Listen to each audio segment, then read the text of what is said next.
सभी पत्रकार बंधुओं को नमस्कार। आज हनुमान जयंती के अवसर पर देशवासियों को हृदय की गहराइयों से शुभकामनाएं देता हूं और बजरंग बली जी की कृपा से,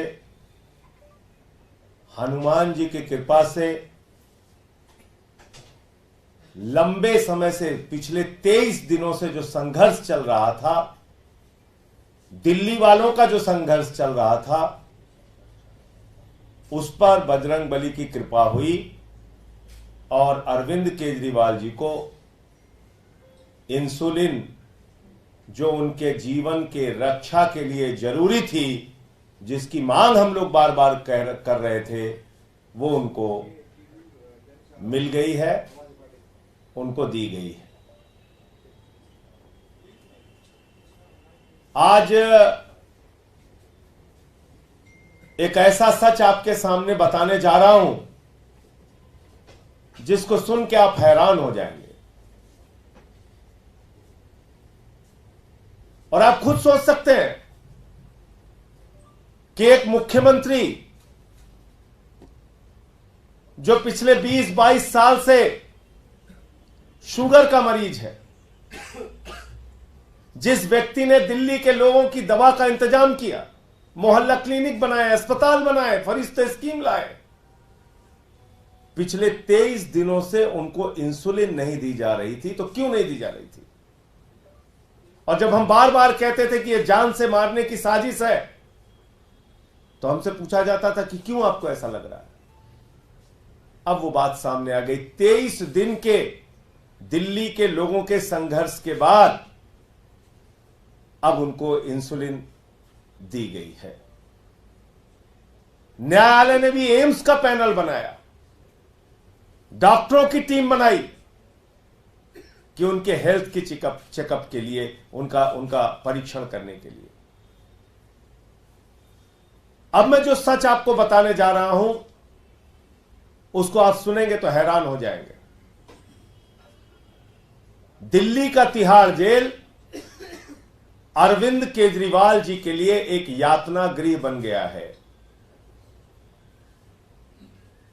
दिल्ली का तिहाड़ जेल केजरीवाल जी के लिए यातना गृह बन गया है। और आपको याद होगा, हिटलर भी अपने विरोधियों के लिए यातना गृह बनाता था। 24 घंटे अरविंद केजरीवाल जी को पीएमओ के और एलजी के निगरानी में रखा जा रहा है। प्रधानमंत्री नरेंद्र मोदी और उनका कार्यालय 24 घंटे सीसीटीवी के जरिए उसका लिंक मंगाकर देखते हैं कि अरविंद केजरीवाल क्या कर रहे हैं, क्या नहीं कर रहे हैं। आखिर इतनी निगरानी क्यों है? क्या देख रहे हैं मोदी जी? आप क्या देखना चाहते हैं प्रधानमंत्री जी? यह देखना चाहते हैं कि अरविंद केजरीवाल को दवा मिली कि नहीं मिली, अरविंद केजरीवाल को खाना मिला कि नहीं मिला, अरविंद केजरीवाल कितना पढ़ रहे हैं, कितना लिख रहे हैं, कितना सो रहे हैं, कितना जग रहे हैं। आप देखना क्या चाहते हैं मोदी जी? प्रधानमंत्री जी, आपको क्या देखना है? 24 घंटे सीसीटीवी का लिंक आपके ऑफिस को, पीएमओ को क्यों चाहिए?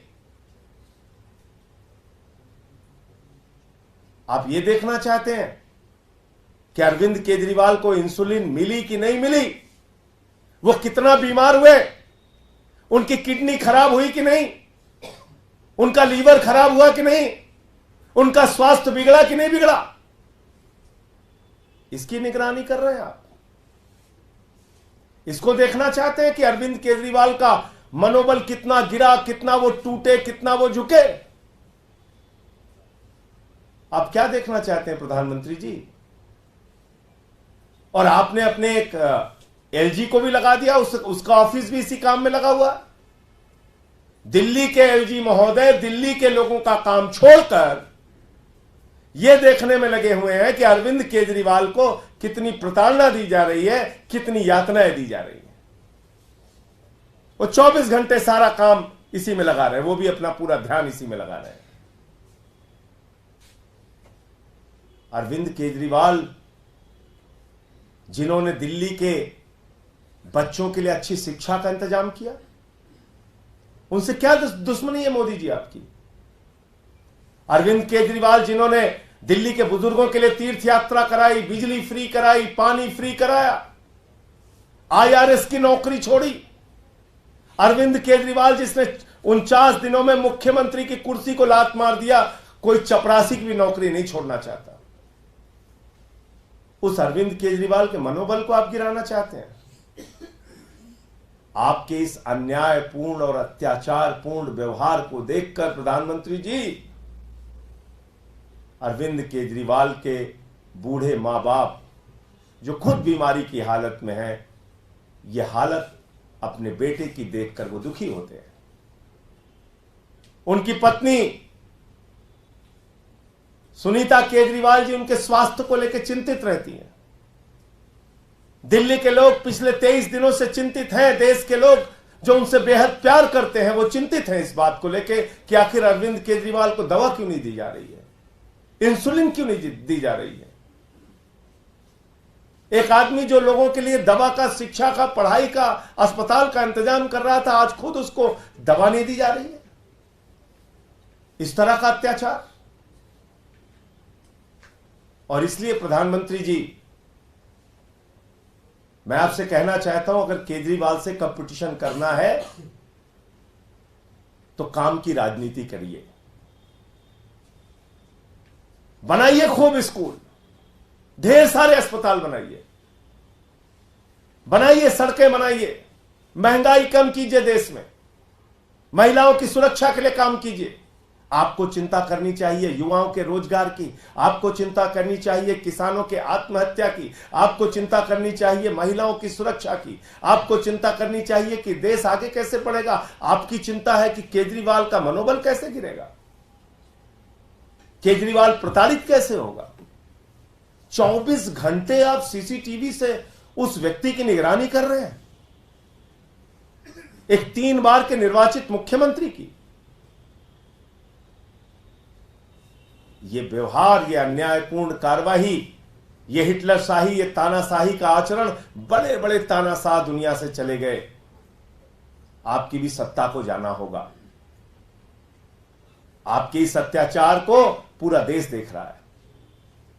और प्रधानमंत्री जी, जब आप इतना कुछ देख रहे हैं तो ये भी जरूर देखते होंगे कि जेल के अंदर अरविंद केजरीवाल जी रोज झाड़ू लगाते हैं, रोज।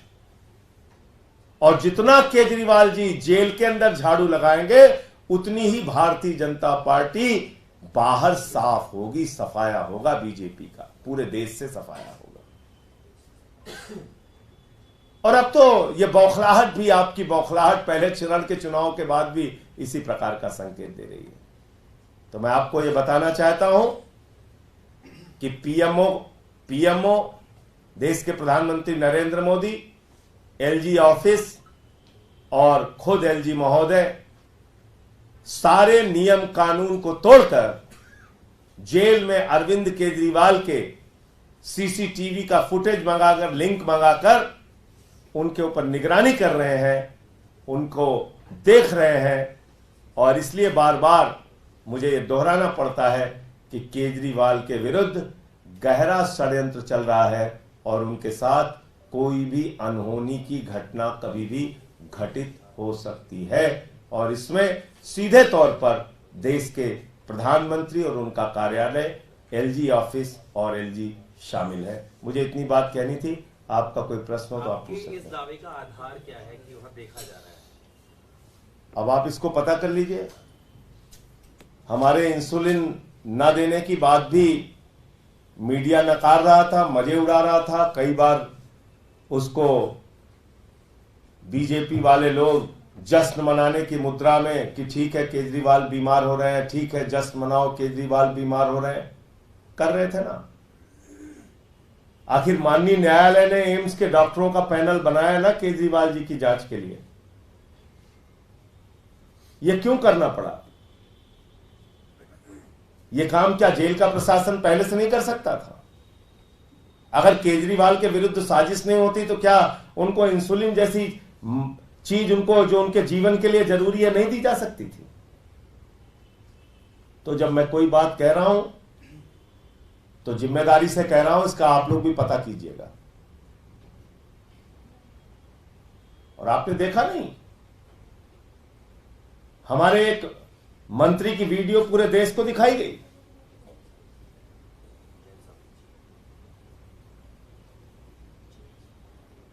तो मैं कुछ गलत नहीं कह रहा हूं, जो भी आपसे कह रहा हूं जिम्मेदारी से कह रहा हूं।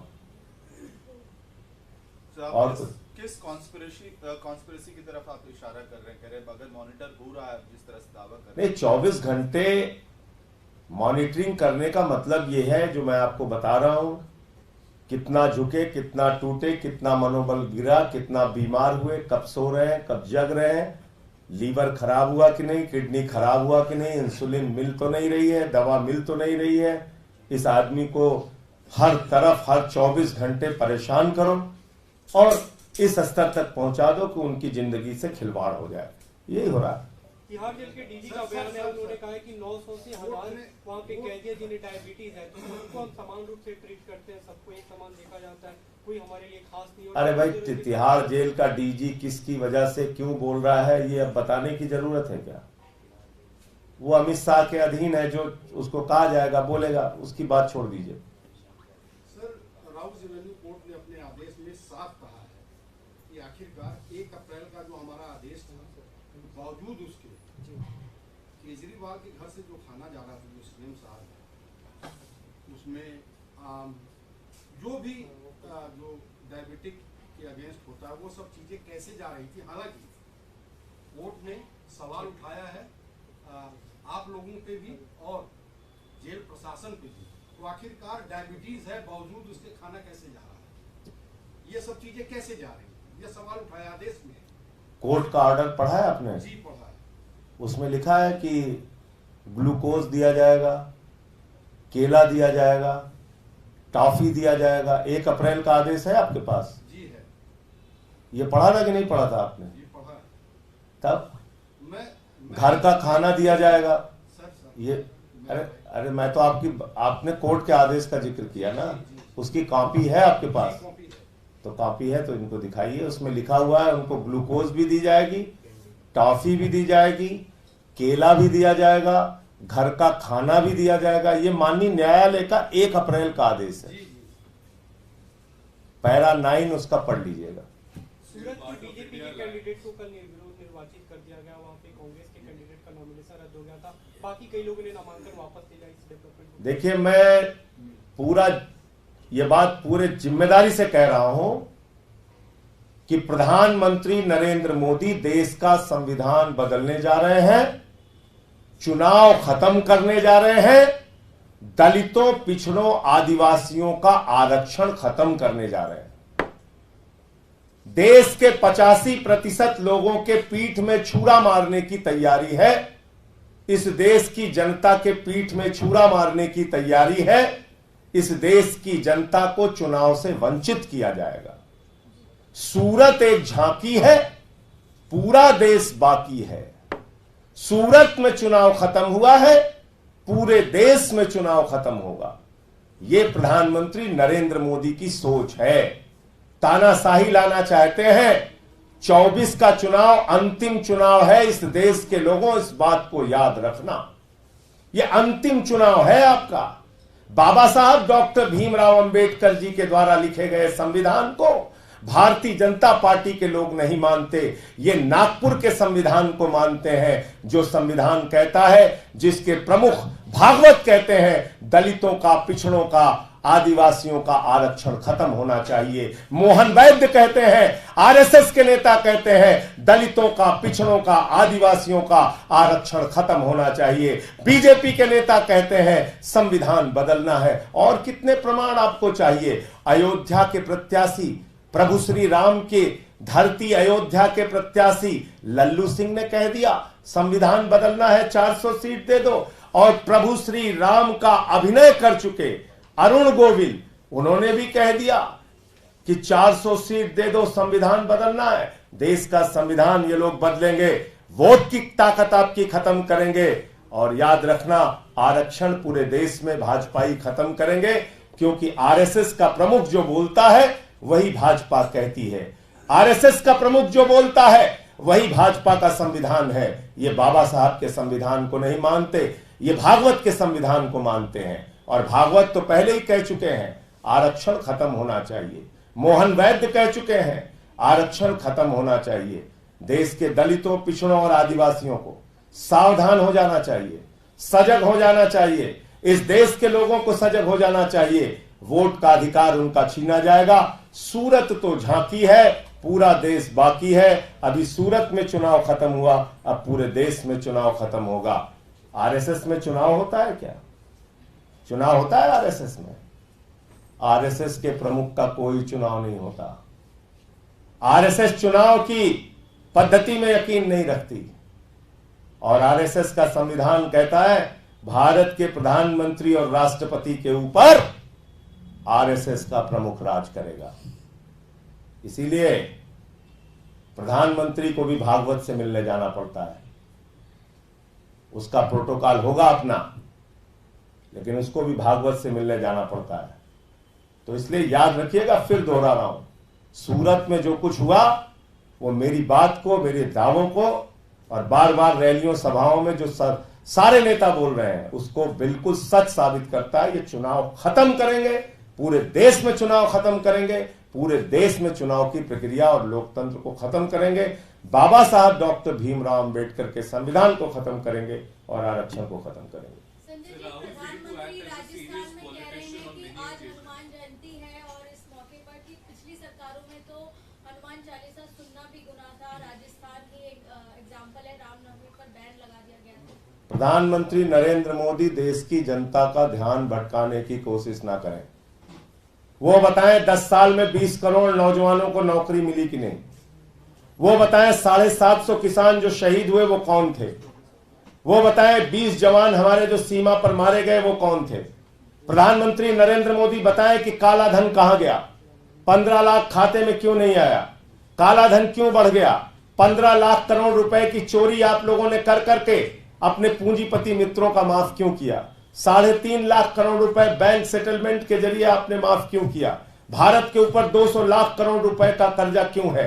प्रधानमंत्री नरेंद्र मोदी को देश की महंगाई के सवाल पर जवाब देना चाहिए।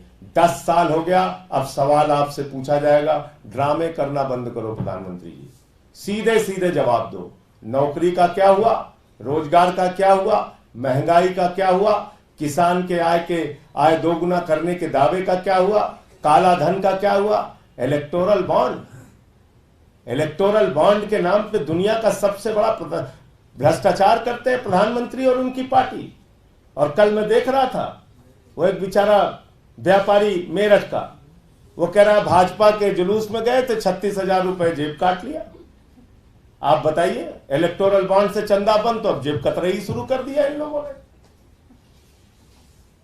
इलेक्टोरल बॉन्ड का चंदा बंद हो गया तो अब जेब कतरई शुरू कर दिया, कह रहे जेब काटेंगे। वो वीडियो चल रहा है पूरे देश में। तो ये भारतीय जेब कतरा पार्टी है, इनसे सावधान रहिए सब लोग। संजय जी, प्रधान एक बात और कही है कि आपकी संपत्ति कुछ खास लोगों को देने की तैयारी में कांग्रेस दोबारा दोहराया है, कहा है कि जब से मैंने हिडन एजेंडा इनका उसकी पोल किसको, अडानी को? कहां पर है? अडानी को देने की तैयारी है। रेल किसके पास, सेल किसके पास, कोयला किसके पास, गैस किसके पास, बिजली किसके पास, पानी किसके पास, पोर्ट किसके पास, एयरपोर्ट किसके पास, बताइए। बैंकों का 20,000 करोड़ रुपए किसके पास, नीरव मोदी, मेहुल चौकसी कौन है। नरेंद्र मोदी बुलाते हैं मेहुल भाई, वो मेहुल भाई कौन है मोदी का, अडानी कौन है मोदी का। पूरे देश की संपत्ति लूट के आपने अडानी को सौंप दिया। आप सवाल उठा रहे हो, आकाश से लेकर पाताल तक आपने अडानी को सौंप दिया। आप सवाल उठा रहे हैं प्रधानमंत्री जी। 2.5 लाख करोड़ रुपए का कर्जा आपने एक व्यक्ति को दे दिया, 15 लाख करोड़ रुपए पूंजीपतियों का माफ कर दिया। पूरे देश को लूटने का काम देश के प्रधानमंत्री के नेतृत्व में मोदी जी की सरकार कर रही है और पूरे देश को लूटकर 82 करोड़ लोगों को 5 किलो राशन देते हैं और अपने पूंजीपति दोस्तों के साथ मिलकर देश का लाखों करोड़ और देश के लाखों करोड़ के संसाधन लूटने का काम भारत के प्रधानमंत्री और उनकी सरकार कर रही है। और बताइए, This morning, Kerala CM said Rahul failed to act as a serious politician on many occasions when the country faced grave issues. वो उनके अपने स्टेट के आपसी पॉलिटिक्स का मामला है, उस पर कोई कमेंट नहीं करूंगा।